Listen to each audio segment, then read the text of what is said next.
श्रीमद्वाल्मीकिरामायणम् अरण्यकाण्डम् एकविंशः सर्गः। स पुनः पतितां दृष्ट्वा क्रोधात् शूर्पणखां पुनः उवाच व्यक्तया वाचा ताम् अनर्थार्थम् आगताम्। मया तु इदानीं शूराः ते राक्षसाः पिशिताशनाः त्वत्प्रियार्थं विनिर्दिष्टाः किमर्थं रुद्यते पुनः। भक्ताश्चैव अनुरक्ताश्च हिताश्च मम नित्यशः हन्यमाना न हन्यन्ते न कुर्युः वचो मम। किम् एतत् श्रोतुमिच्छामि कारणं यत्कृते पुनः। हा नाथ इति विनर्दन्ति सर्पवत् चेष्टसे क्षितौ अनाथवत् विलपसि किं नो नाथे मयि स्थिते। उत्तिष्ठ उत्तिष्ठ मामा एवं वैक्लव्यं त्यज्यतामिति। इत्येवमुक्ता दुर्दशा करेण परिसान्त्विता विमृज्य नयने स अस्रे करं भ्रातरमब्रवीत्। अस्मि इदानीम् अहं प्राप्ता हतश्रवणनासिका शोणित ओगपरिक्लिन्ना त्वया च परिसान्त्विता। प्रेषिताश्च त्वया शूराः राक्षसास्ते चतुर्दश निहन्तुं राघवं घोरं मत्प्रियार्थं स लक्ष्मणं। ते तु रामेण स अमर्षाः शूलपट्टिशपाणयः समरे निगताः सर्वे सायकैः मर्मभेदिभिः। तान् भूमौ पतितान् दृष्ट्वा क्षणेन एव महाजवान् रामस्य च महत्कर्म महान् त्रासः अभवन् मम। सा अस्मि भीता समुद्विग्ना विषण्णा च निशाचर शरणं त्वां पुनः प्राप्ता सर्वतो भयदर्शिनी। विषादनक्र अद्युषिते परित्रास ऊर्मिमालिनी किं मां न त्रायसे मग्नां विपुले शोकसागरे। एते च निगता भूमौ रामेण निशितैः शरैः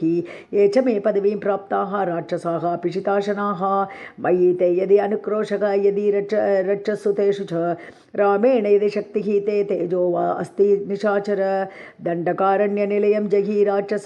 कण्टकं यदि रामम् अमित्रघ्नं न त्वम् अद्य वदिष्यसि। तव चैव अग्रतः प्राणान् त्यक्ष्यामि निरपत्रपा। बुद्ध्या अहम् अनुपश्यामि न त्वं रामस्य संयुगे स्थातुं प्रतिमुखे शक्तः सबलो अपि महारणे। शूरमानी न शूरः त्वं मिथ्यारोपित विक्रमः अपयाहि जनस्थानात् त्वरितः सह बान्धवः। जहि त्वं समरे मूढ अन्यथा तु कुलपांसन मानुषौ तौ न शक्नोति हन्तुं वै रामलक्ष्मणौ। निस्सत्त्वस्य अल्पवीर्यस्य वासः ते कीदृशः तु इह राम तेज अभिभूतः हि त्वं क्षिप्रं विनशिष्यसि। स हि तेजस्समायुक्तः रामः दशरथात्मजः भ्राता च अस्य महावीर्यः येन च अस्मि विरूपिता। एवं विलप्य बहुशः राक्षसी प्रदरोदरी भ्रातुः समीपे शोकार्ता नष्टसज्ञा बभूवः कराभ्याम् उदरं हत्वा रुरोध वृषदुःखिता। इतिहासे श्रीमद्रामायणे वाल्मीकि आदिकाव्ये अरण्यकाण्डे एकविंशः सर्गः। सीतारामाभ्यां नमः। द्वाविंशः सर्गः। एवम् आदर्शितः शूरः शूर्पणख्या करः ततः उवाच रक्षसां मध्ये करः करतरं वचः। तव अपमानप्रभवः क्रोधो अयम् अतुलः मम न शक्यते धारयितुं लवणाम्ब इव उल्बणं। न रामं गणये वीर्यान् मानुषं क्षीणजीवितम् आत्मदुश्चरितैः प्राणान् हतः यो अद्य विमोच्यते। बाष्पः सन्धार्यतां येष सम्भ्रमश्च विमुच्यताम्। अहं रामं सगभ्रातरा नयामि यमसाधनं। परश्वतहस्तस्य अद्य मन्दप्राणस्य भूतले रामस्य रुधिरं रक्तम् उष्णं पास्यसि राक्षसी। सम्प्रहृष्टावचः श्रुत्वा करस्य वदनाच्युतं प्रशंसं पुनः मौर्ख्याद् भ्रातरं रक्षसांवरं। तया परुषितः पूर्वं पुनरेव प्रशंसितः अब्रवीदूषणं नाम करः सेनापतिं तदा 14,000 मम चित्तानुवर्तिनां रक्षसां भीमवेगानां समरेषु अनिवर्तिनां नीलजीमूतवर्णानां लोकहिंसा विहारिणां सर्व उद्योगम् उदीर्णानां रक्षसां सौम्यकारय। उपस्थापय मे क्षिप्रं रथं सौम्य धनुषि च शरांश चित्रान् खड्गांश्च शक्तिश्च विविधाः शिताः। अग्रे निर्यातुमिच्छामि पौलस्त्यानां महात्मनां मदार्थं दुर्विनीतस्य रामस्य रणकोविद इति तस्य ब्रुवाणस्य सूर्यवर्णं महारथं सदश्वैः शबलैः युक्ताम् आचचक्षे अथ दूषणः तं मेरुशिखर आकारं तप्तकाञ्चनभूषणं हेमचक्रम् असम्बादं वैडूर्यमयकुबरं मत्स्यैः पुष्पैः द्रुमैः शैलैश्चन्द्रसूर्यैश्च काञ्चनैः माङ्गल्यैः पक्षिसङ्गैश्च ताराभिश्च समावृतं ध्वजिनी त्रिंशसम्पन्नं ध्वजनिस्त्रिंशसम्पन्नं किङ्किणीवरभूषितं सदश्वयुक्तं सह अमर्षात् आरुरोह करः तदा करस्तु तन्महत्सैन्यं रथचर्म आयुधध्वजं निर्यात इति अब्रवीत् प्रेक्ष्य दूषणः सर्वराक्षसान् ततस्तद्राक्षसं सैन्यं घोरचर्म आयुधध्वजं निर्जगाम जनस्थानात् स्तनस्थानान् महानादं महाजवं मुद्गरैः पट्टिशैः शूलैः सुतीक्ष्णैश्च परश्वदैः खड्गैश्चक्रैश्च हस्तस्थैः विराजमानैः तत्सतोमरैः शक्तिभिः परिगैः घोरैः अतिमात्रैश्च कार्मुकैः गदा असि मुसलैः वज्रैः गृहीतैः भीमदर्शनैः राक्षसानां सुघोराणां सहस्राणि चतुर्दश निर्यातानि जनस्थानात् करचित्त अनुवर्तिनां तांस्तु निर्धावतः दृष्ट्वा राक्षसान् भीमदर्शनान् करस्य अथ रथः किञ्चित् जगाम तदनन्तरं ततस्तान् शबलान् अश्वान् तप्तकाञ्चनभूषितान् करस्य मतम् आज्ञाय सारथिः पर्यचोदयत् सञ्चोदितः रथः शीघ्रं करस्य रिपुगातिनः शब्देन पूरयामास दिशः स प्रतिदिशस्तथा प्रवर्धमन्युहूतो करः करस्वरः रिपोः वदार्थं त्वरितः यथा अन्तकः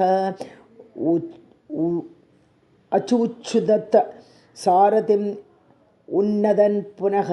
महाबलः मेघैव अश्मवर्षवान् इति श्रीमद् रामायणे वाल्मीकि आदिकाव्ये अरण्यकाण्डे 12 सर्गः। सीतारामाभ्यां नमः। 13 सर्गः। तत्प्रयातं बलं घोरम् अशिवं शोणित उदकम् अभ्यवर्षन् महाघोरः तुमलः गर्दभ अरुणः निपेतुः तुरगाः तस्य रथयुक्ताः महाजवाः समे पुष्पचिते देशे राजमार्गे यदृच्छया श्यामं रुधिरपर्यन्तं बभूव परिवेषणम् अलातचक्रप्रतिमं प्रतिगृह्य दिवाकरं ततो ध्वज उपागम्य हेमदण्डं समुच्छ्रितं सम् आक्रम्य महाकायः तस्थौ गृध्रः सुदारुणः जनस्थानसमीपे च सम् आक्रम्य करस्वनाः विस्वरान् विविधान् नादान् मांस अदाः मृगपक्षिणः विस्वरान् विविधान् नादान् मांस व्याजगृहो अभिदीप्तायां दिशि वै भैरवस्वनम् अशिवं यातु दानानां शिवाघोरा महास्वनाः प्रभिन्न गजसङ्काशाः तोय शोणितधारिणः आकाशं तद् अनाकाशं चक्रुः भीम अम्बुवाहकाः बभूव तिमिरं घोरम् उद्धतं रोमहर्षणं दिशो वा प्रदिशो वापि सुव्यक्तं न चकाशिरे क्षतच आर्द्र सवर्णाभा सन्ध्याकालं विना बभौ खरं च अभिमुखं नेदुः तदा घोरा मृगाः खगाः कङ्कगोमायु गृध्राश्च चुक्रुषुः भयशंसिनः नित्य अशिवकराः युद्धे शिवा घोरनिदर्शनाः नेदुः बलस्य अभिमुखं ज्वाला उद्गारिभिः आननैः कबन्धः परिगाभासः दृश्यते भास्कर अन्तिके जग्राह सूर्यं स्वर्भानुः अपर्वणि महाग्रहः प्रभाते मारुतः शीघ्रं निष्प्रभो अभूत् दिवाकरः उत्पेतुश्च विना रात्रिं ताराः कद्योत सप्रभाः सलीनमीनविहगाः नलिन्यः शुष्कपङ्कजाः तस्मिन् क्षणे बभूवुश्च विना पुष्पफलैः द्रुमाः उद्धूतश्च विना वातं रेणुः जलधर अरुणः चीची कूची इति वाष्यन्त्यः बभूवुः तत्र सारिकाः उल्काश्चापि स निर्घोषा निपेतुः घोरदर्शनाः प्रचचालमही चापि स शैलवनकानना करस्य च रतस्तस्य नर्तमानस्य धीमतः प्राकम्पतभुजः सव्यः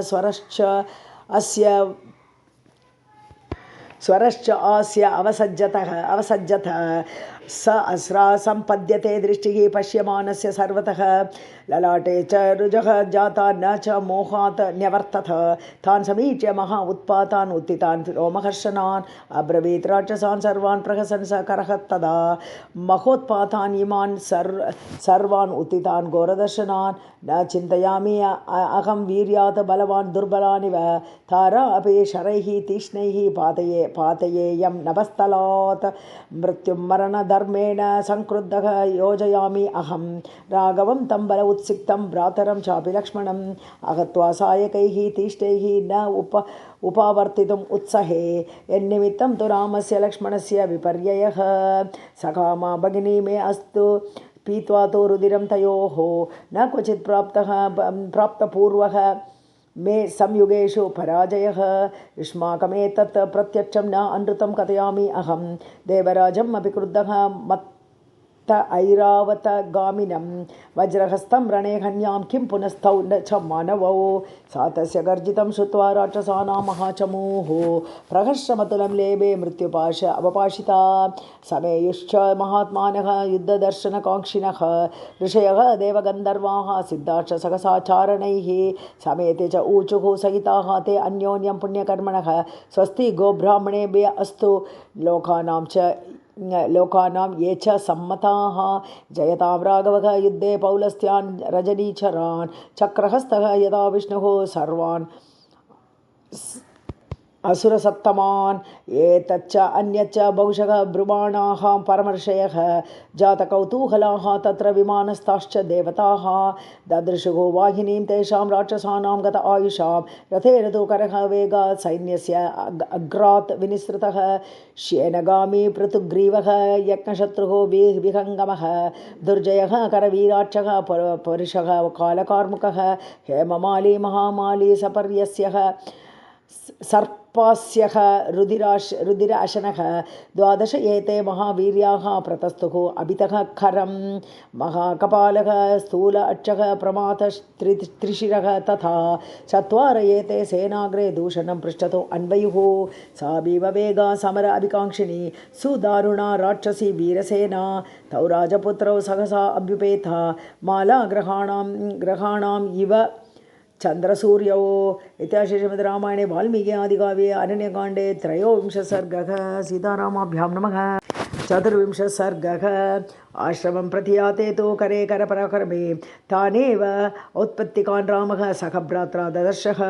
तान् उत्पातान् महाघोरान् रामः दृष्ट्वा अति अमर्षणः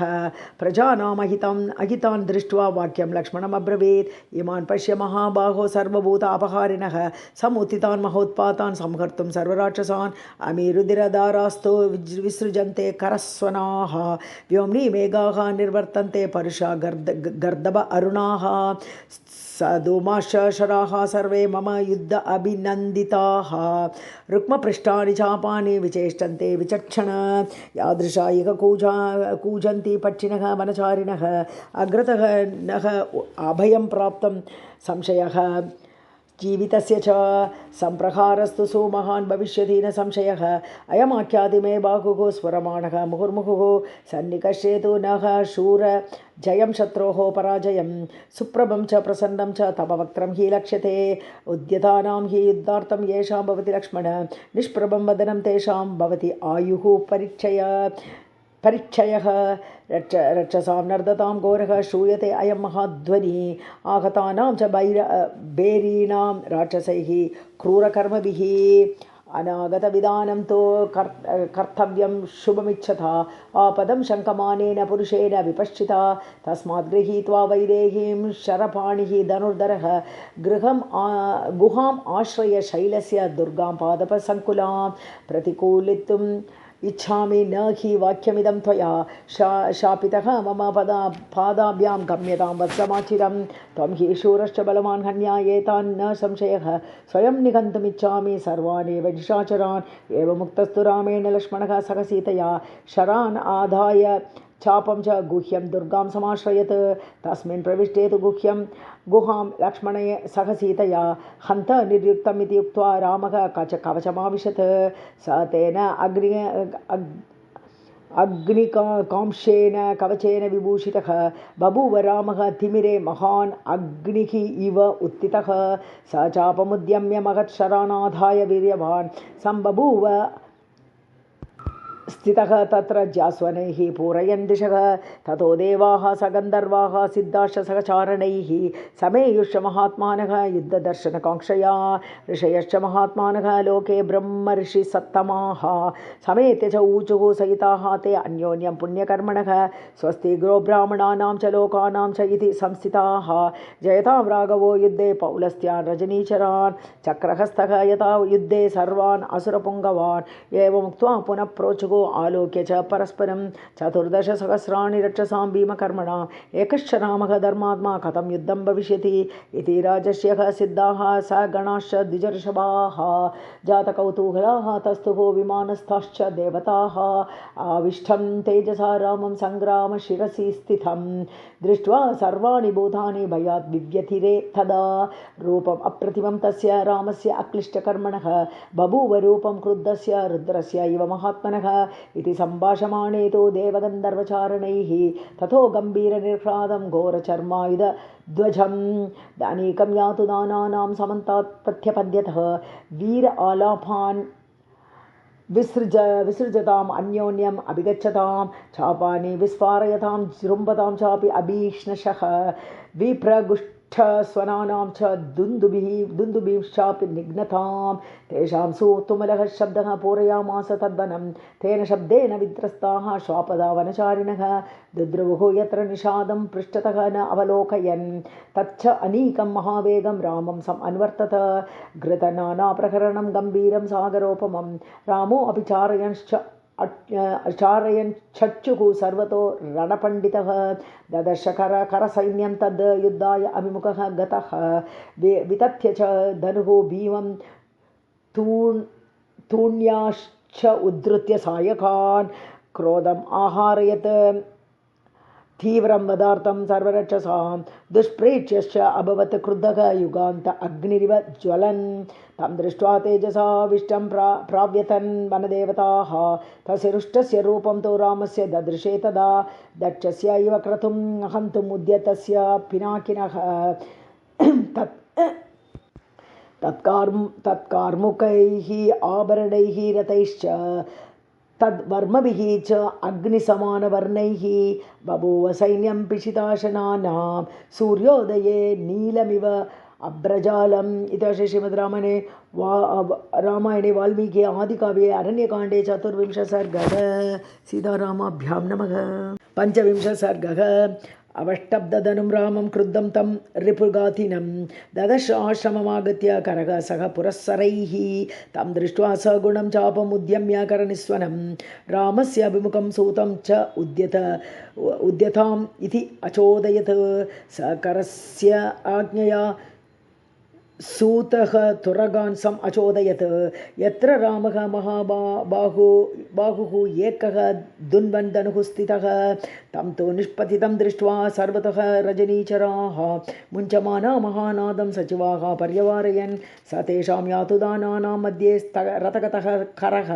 बभूव मध्ये ताराणां लोहित अङ्ग इव उदितः ततः शरसहस्रेण रामम् अप्रतिम ओजसम् अर्दयित्वा महानादं ननाद समरेकरः ततस्तं भीमधन्वानं क्रुद्धाः सर्वे निशाचराः रामं नानाविधैः शस्त्रैः अभ्यवर्षन्त दुर्जयं मुद्गरैः आयसैः शूलैः पासैः खड्गैः परश्वदैः राक्षसाः समरे शूरं निजग्नुरोषतत्पराः ते बलाहकसङ्काशा महाकायाः महाबलाः अभ्यधावन्तकाकुस्तं रथैः वाजिभिरेव च गजैः पर्वतकूठाभैः रामं युद्धे जिगांसवः ते रामे शरवर्षाणि विसृजन् रक्षसां गणाः शैलेन्द्रमिव दाराभिः वर्षमाणा महागणाः सर्वैः परिवृतः रामः राक्षसैः क्रूरदर्शनैः तितिषु इव महादेवः वृतः पारिषदां गणैः तानि मुक्तानि शस्त्राणि यातुदानैः स राघवः प्रतिजग्राह विशिकैः नदी भोगवानिव सागरः स तैः प्रकरणैः घोरैः भिन्नगात्रः गात्राः न विव्यते रामः प्रदीप्तैः बहुभिः वज्रैरिव महा अचलः स विद्धः शतजादिग्धः सर्वगात्रेषु राघवः बभूव रामः सन्ध्याभ्रैः दिवाकरैव आवृतः विषेदुः देवगन्धर्वाः सिद्धाश्च परमर्षयः एकं सहस्रैः बहुभिः तदा दृष्ट्वा समावृतं ततो रामस्तु संक्रुद्धः मण्डलीकृतकार्मुकः ससर्ज निशितान् बाणान् शतशः सहस्रशः दुरावारान् दुर्विषहान् कालपाश उपमान् रणे मुमोच लीलया कङ्कपत्रान् काञ्चनभूषणान् तेषराः शत्रुसैन्येषु मुक्ता रामेण लीलया आददू राक्षसां प्राणान् प्राशाः कालकृता इव भित्त्वा राक्षसदेहांस्तान् ते शरारुधिराप्लुताः अन्तरिक्षगता रेजुः दीप्त अग्निसमतेजसः असङ्ख्येयास्तु रामस्य सायकाश्चापमण्डलात् विनिष्पेतुः अतीव उग्राः प्राण अपहारिणः तैः धनूंषि ध्वजा अग्राणि चर्माणि कवचानि च बाहून् सहस्त आभरणान् ऊरून् करिकरोपमान् चिच्छेद रामः समरे शतशः अथ सहस्रशः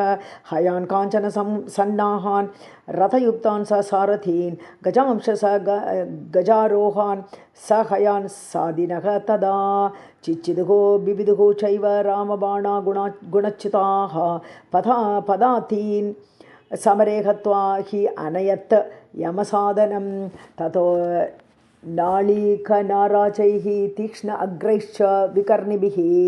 भीममार्तस्वरं चक्रुः छिद्यमाना निशाचराः तत्सैन्यं विविधैः बाणैः अर्दितं मर्मभेदिभिः न रामेण सुखं लेभे शुष्कं वनमिव अग्निना केचिद् भीमबलाः शूराः प्रासान् शूलान् परश्वदान् चिक्षिभुः परमक्रुद्धाः रामाय रजनीचराः तेषां बाणैः महाबाहुः शस्त्राणि आवार्य वीर्यवान् जहार समरे प्राणां चेद स शिरोदरान् ते छिन्नशिरसः पेतुः छिन्नचर्मशरासनाः सुपर्णवात विक्षिप्ता जगत्यां पादपा यथा अवशिष्टाश्च ये तत्र विषण्णाः ते निशाचराः करमेव अभ्यधावन्त शरणार्थं शर आहताः तान् सर्वान् धनुराधाय समाश्वास्य च दूषणः अभ्यधावत् सुसंक्रुद्धः क्रुद्धं क्रुद्धैव अन्तकः निवृत्तास्तु पुनः सर्वे दूषण आश्रय निर्भयाः राममेव अभ्यधावन्त सालतालशिलायुधाः शूलमुद्गरहस्ताश्च पाशहस्ता महाबलाः सृजन्तः शरवर्षाणि शस्त्रवर्षाणि संयुगे ध्रुववर्षाणि मुञ्चन्तः शिलावर्षाणि राक्षसाः तद्बभूव अद्भुतं युद्धं तुमुलं रोमहर्षणं रामस्य अस्य महाघोरं पुनस्तेषां च राक्षसां ते समन्तादभिक्रुद्धाः राघवं पुनरार्दयन् ततः सर्वा दिशाः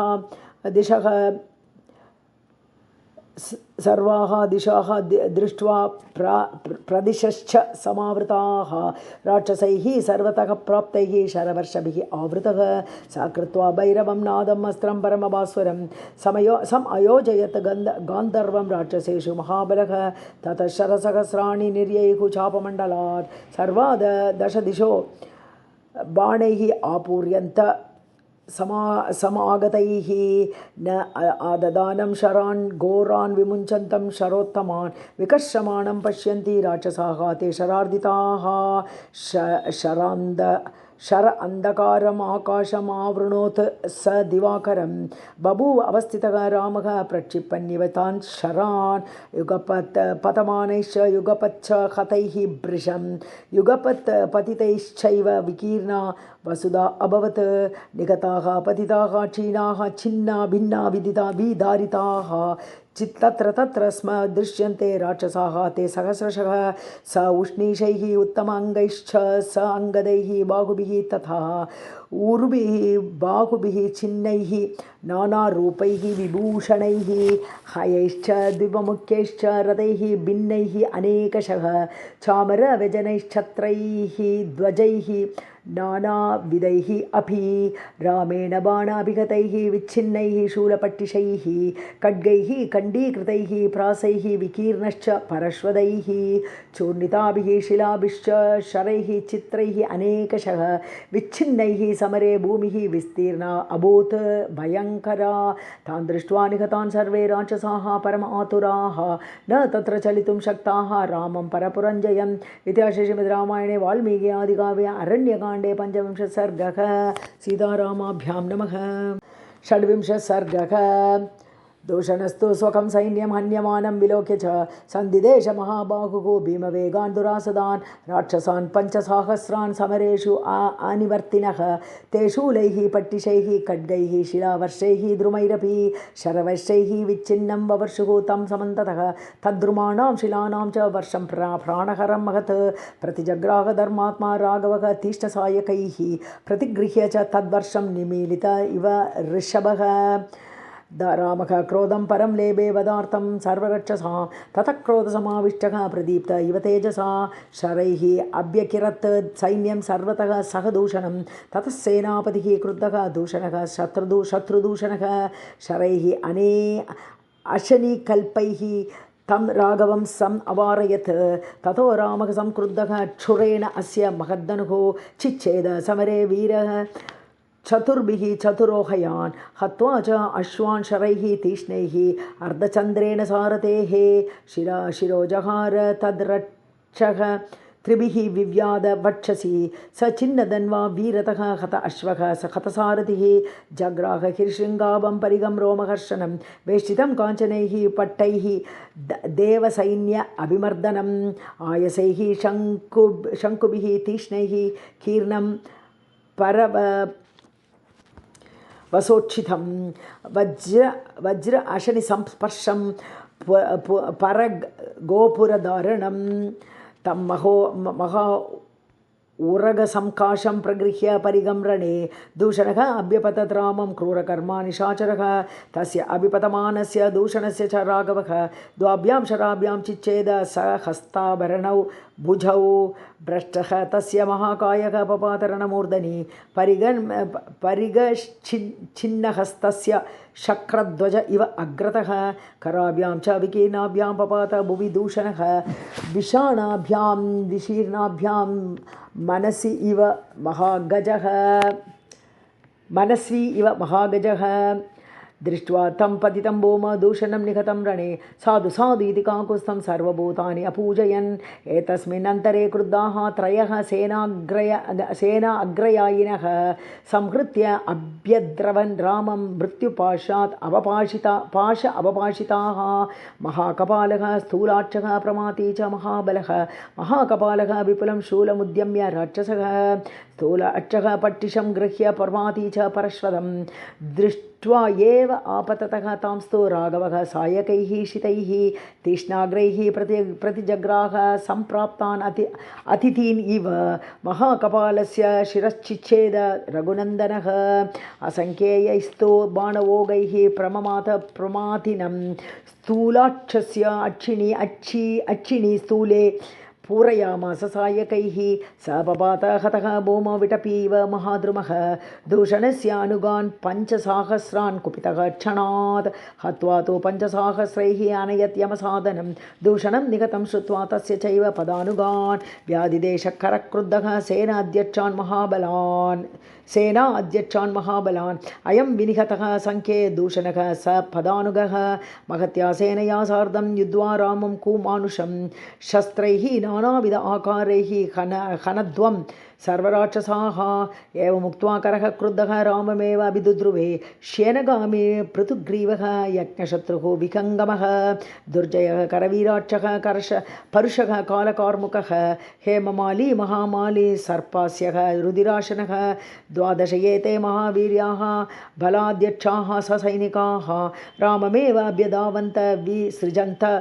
शरोत्थमान् ततः पावकसङ्काशैः हेमवज्रविभूषितैः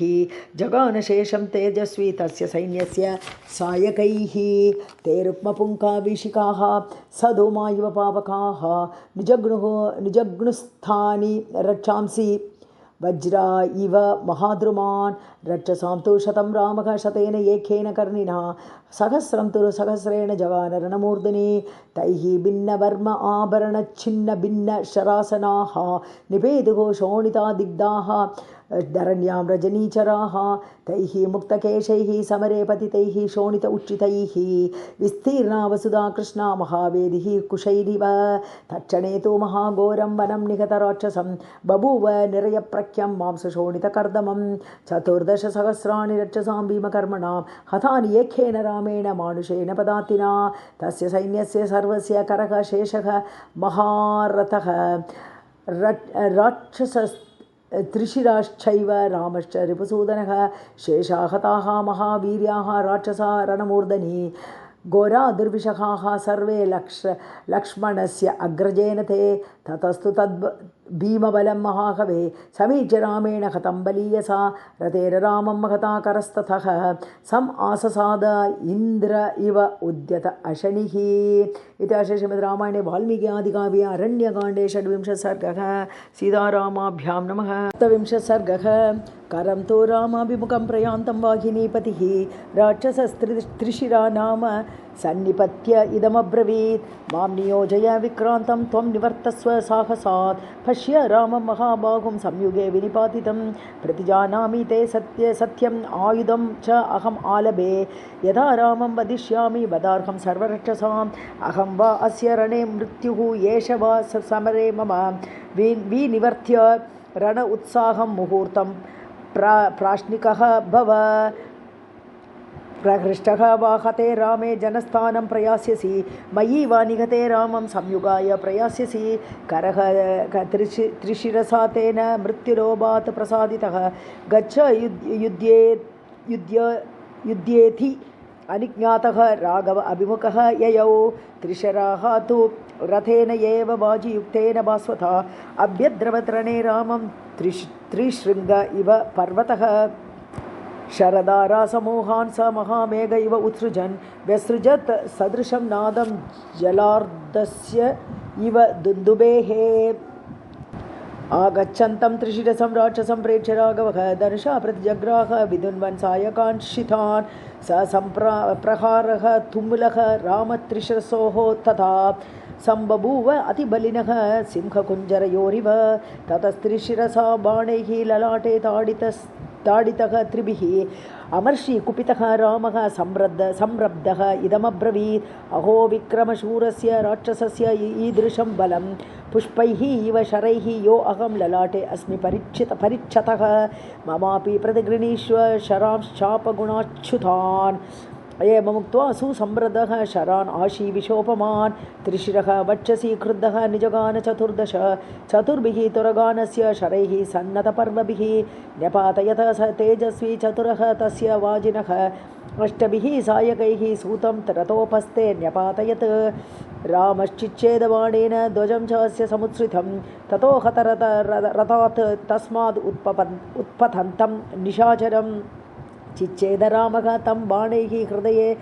सः अभवज्जडः सायकैश्च अप्रमेयात्मा स अमर्षः तस्य रक्षसः शिरांसि अपातयत् त्रीणि वेगवद्भिः त्रिभिः शरैः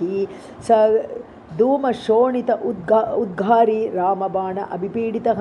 न्यपतत्पतितैः पूर्वं समरस्तः निशाचरः हतशेषाः ततो भग्नाः राक्षसाः करसंशयाः द्रवन्ति स्म न तिष्ठन्ति व्याघ्रत्रस्ता मृगा इव तान् करः द्रवतः दृष्ट्वा निवर्त्य ऋषितः त्वरन् राममेव अभिदुद्राव राहुश्चन्द्रमसं यथा इति श्रीमद्रामायणे वाल्मीकि आदिकाव्ये अरण्यकाण्डे 27 सर्गः सीतारामाभ्यां नमः। 28 सर्गः निहतं दूषणं दृष्ट्वा रणे त्रिशिरसा सह करस्य अपि अभवत् त्रासः दृष्ट्वा रामस्य विक्रमं स दृष्ट्वा राक्षसं सैन्यम् आविषह्यं महाबलं हतम् एकेन रामेण दूषणस्त्रिशिरा अपि तद्बलं हतभूयिष्ठं विमनाः प्रेक्ष्य राक्षसः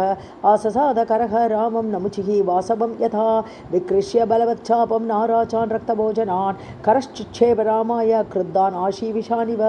ज्यां विदुन्वन् सुबहुशः शिक्षया अस्त्राणि दर्शयन्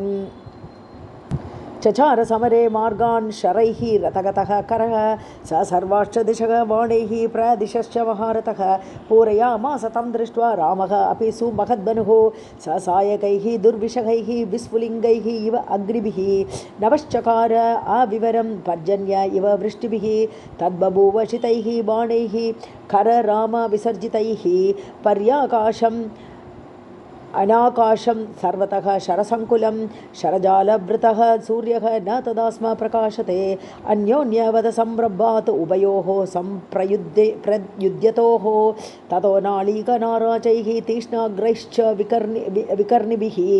आजगानरणे रामं स्तोत्रैः इव महाद्वीपं तं रथस्थं धनुष्पाणिं राक्षसं पर्यवस्थितं ददृशुः सर्वभूतानि पाशहस्तम् इव अन्तकं हन्तारं सर्वसैन्यस्य पौरुषे पर्यवस्थितं परिश्रान्तं महासत्त्वं मेने रामं करः तदा तं सिंहम् इव विक्रान्तं सिंहविक्रान्तगामिनं दृष्ट्वा न उद्विजते रामः सिंहः क्षुत्रं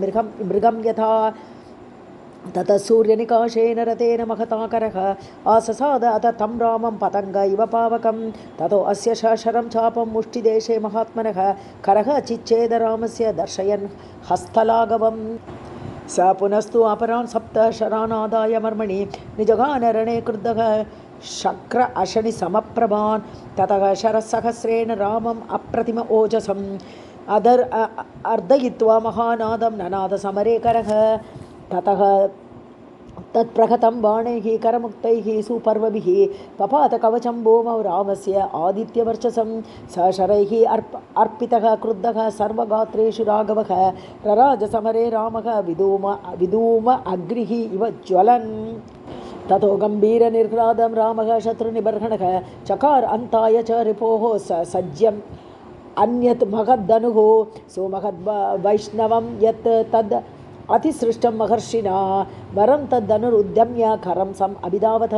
ततः कनकपुङ्गैस्तु शरैः सन्नतपर्वभिः चिच्छेद रामः संक्रुद्धः करस्य समरे ध्वजं स दर्शनीयः बहुधा विच्छिन्नः काञ्चनः ध्वजः जगामधरणीं सूर्यः देवतानाम् इव आज्ञया तं चतुर्भिः करः क्रुद्धः रामं गात्रेषु मार्गणैः विव्याधहृदि मर्मज्ञः मातङ्गम् इव तोमरैः स रामः बहुभिः बाणैः करकार्मुकनिःसृतैः विद्धः रुधिरसिक्ताङ्गः बभूव ऋषितः भृशं स धनुर्धन्विनां श्रेष्ठः सङ्गृह्य परम आहवे मुमोच परम विश्वासः षट् शरान् अभिलक्षितान् शिरस्य एकेन बाणेन द्वाभ्यां बाह्वोः अथ अर्पयत् त्रिभिः चन्द्रार्धवक्त्रैश्च वक्षसि अभिजगानः ततः पश्चात् महातेजा नाराचान् भास्करोपमान् जगान राक्षसं क्रुद्धः त्रयोदश शिलाशितान् रथस्य युगमेखेन चतुर्भिः शबलान् हयान् षष्ठेर च शिरशङ्खे चिच्छेद करसारथेः त्रिभिः त्रिवेणून् बलवान् द्वाभ्याम् अक्षं महाबलः द्वादशेन तु बाणेन करस्य स शरं धनुः चित्वा वज्रनिकाशेन राघवः प्रहसन्निव त्रयोदशेन इन्द्रसमः बिभेद समरे करं प्रभग्नधन्वा वीरतः हत अश्वः हतसारथिः गदापाणिः अवप्लुत्य तस्थौ भूमौ करः तदा तत्कर्म स रामस्य महारथस्य समेत्य देवाश्च महर्षयश्च अपूजयन् प्राञ्जलयः प्रकृष्टाः तदा विमान अग्रगताः समेताः। इति श्रीमद् रामायणे वाल्मीकि आदिकाव्ये अरण्यकाण्डे 28 सर्गः। सीतारामाभ्यां नमः। 39 सर्गः। करं तु विरतं रामः गदापाणिम् अवस्थितं मृदुपूर्वं महातेजाः परुषं वाक्यमब्रवीत् गज अश्वरथसंवादे बले महति तिष्ठता कृतं ते दारुणं कर्म सर्वलोकजुगुप्सितम् उद्वेजनीयः भूतानां नृशंसः पापकर्मकृत् त्रयाणामपि लोकानां ईश्वरो अपि न तिष्ठति कर्म लोकविरुद्धं तु कुर्वाणं क्षणदाक्षर तीक्ष्णं सर्वजनः हन्ति सर्पं दुष्टम् इव आगतम् लोभात् पापानि कुर्वाणः कामाद् वा यो न बुध्यते हृष्टः पश्यति तस्य अन्तं ब्रह्मणि करकादिव वसतो दण्डकारण्ये तापसान् धर्मचारिणः किं नो हुत्वा महाभागान् फलं प्राप्स्यसि राक्षस न चिरं पापकर्माणः क्रूरा लोकजुगुप्सिताः ऐश्वर्यं प्राप्य तिष्ठन्ति शूर्णमूला इव द्रुमाः अवश्यं लभते कर्ता फलं पापस्य कर्मणः घोरं पर्यागते काले द्रुमः पुष्पमिव आर्तवम् न चिरात् प्राप्यते लोके पापानां कर्मणां फलं स विषाणम् इव अन्नानां भुक्तानां स विषाणाम् इव अन्नानां भुक्तानां क्षणदाचर पापमाचरतां घोरं लोकस्य अप्रियम् इच्छताम् अहम् आसादितः राज्ञा प्राणान् हन्तुं निशाचर अद्य विद्वा मया मुक्ताः शराः काञ्चनभूषणाः विदार्य अतिपतिष्यन्ति वल्मीकम् इव पन्नगाः ये त्वया दण्डकारण्ये भक्षिता धर्मचारिणः तान् अद्य विगतः सङ्ख्ये स सैन्यः अनुगमिष्यसि अद्य त्वां निगतं बाणैः पश्यन्तु परमऋषयः निरयस्तं विमानस्थ ये त्वया निगताः पुरा प्रहरस्व यथा कामं कुरु यत्नं कुल अधम अद्य ते पातयिष्यामि शिरः तालफलं यथा एवमुक्तस्तु रामेण क्रुद्धः संरक्तलोचनः प्रत्युवाच ततो रामं प्रहसन् क्रोधमूर्छितः प्राकृतान् राक्षसान् हत्वा युद्धे दशरथात्मज आत्मना कथम् आत्मानम् अप्रशस्यं प्रशंससि विक्रान्ता बलवन्तः वा ये भवन्ति नरश्रवाः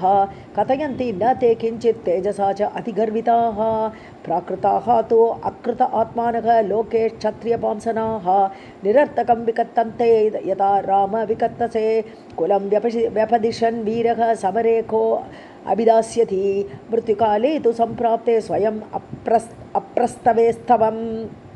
सर्वथा तु लघुत्वं ते कत्थनेन विदर्शितं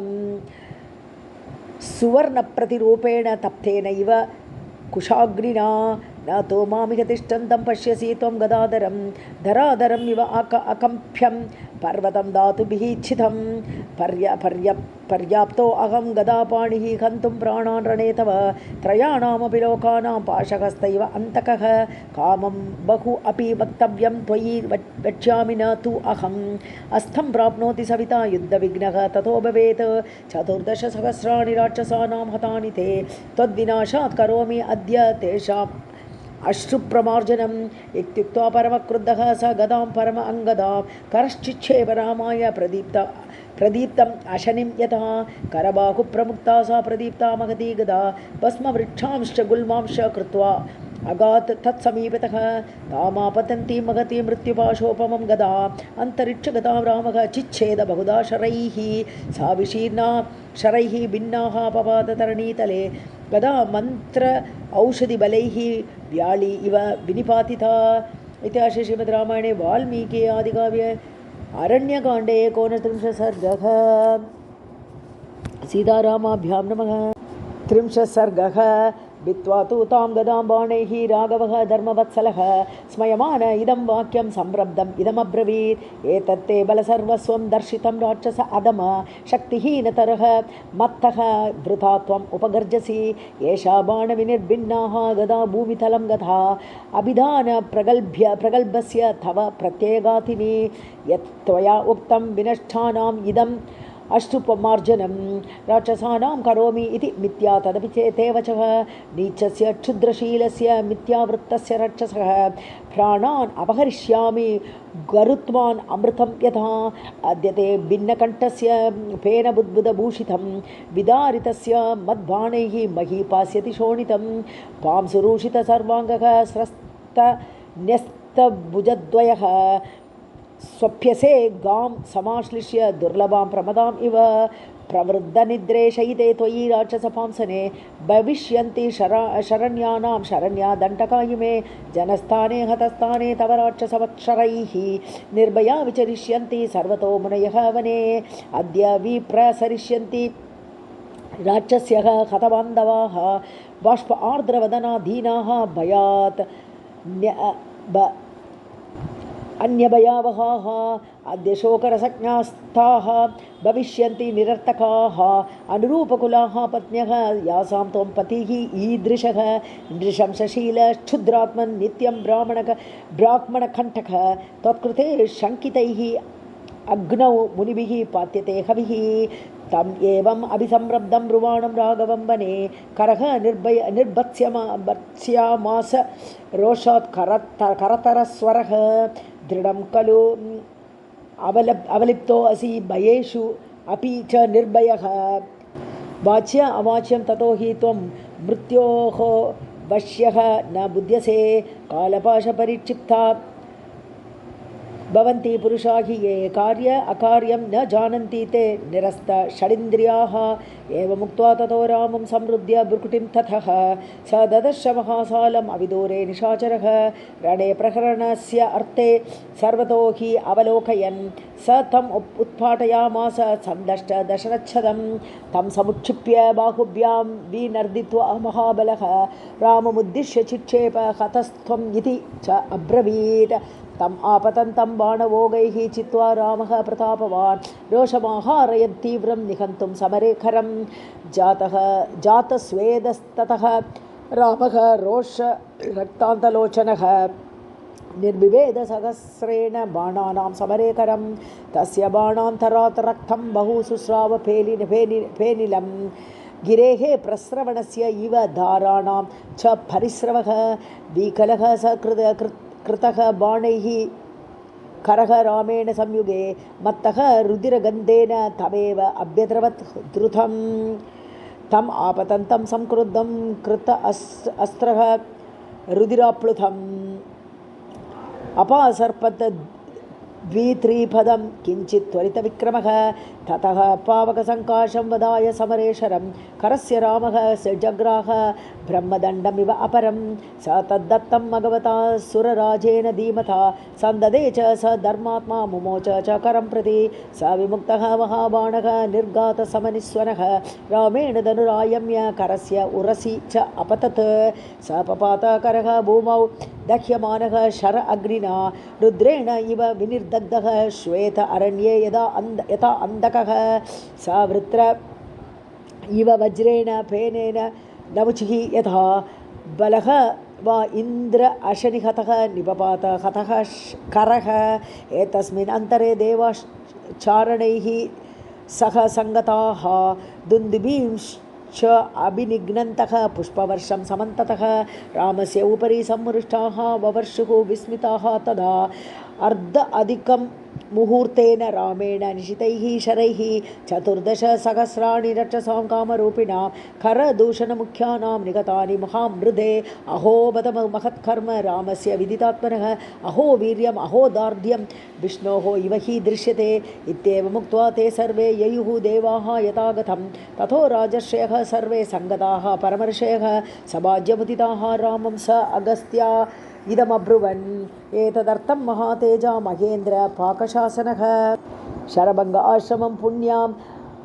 पुण्यम् आजगाम पुरन्दरः आनीतः त्वम् इमं देशम् उपायेन महर्षिभिः येषां वदार्थं शत्रूणां रक्षसां पापकर्मणां तदिदं नः कृतं कार्यं त्वया दशरथात्मज स्वधर्मं परिचरिष्यन्ति दण्डकेषु महर्षयः एतस्मिन् अन्तरे वीरः लक्ष्मणः सह सीतया गिरिदुर्गात् विनिष्क्रम्य संविवेश आश्रमे सुखी ततो रामस्तु विजयी पूज्यमानः महर्षिभिः प्रविवेश आश्रमं वीरः लक्ष्मणेन अभिपूजितः तं दृष्ट्वा शत्रुहन्तारं महर्षीणां सुखावहं बभूव हृष्टा वैदेही भर्तारं परिशस्वजे मुदा परमया युक्ता दृष्ट्वा रक्षोगणान् हतान् रामं च एव अव्ययं दृष्ट्वा स्तुतोष जनकात्मजा ततस्तु तं राक्षससङ्गं मर्दनं सम्पूज्यमानं मुदितैः महात्मभिः पुनः परिष्वज्य मुदान्वित आनना बभूव हृष्टा जनकात्मजा तदा इतिहासे श्रीमद्रामायणे वाल्मीकिः आदिकाव्ये अरण्यकाण्डे 33 सर्गः सीतारामाभ्यां नमः।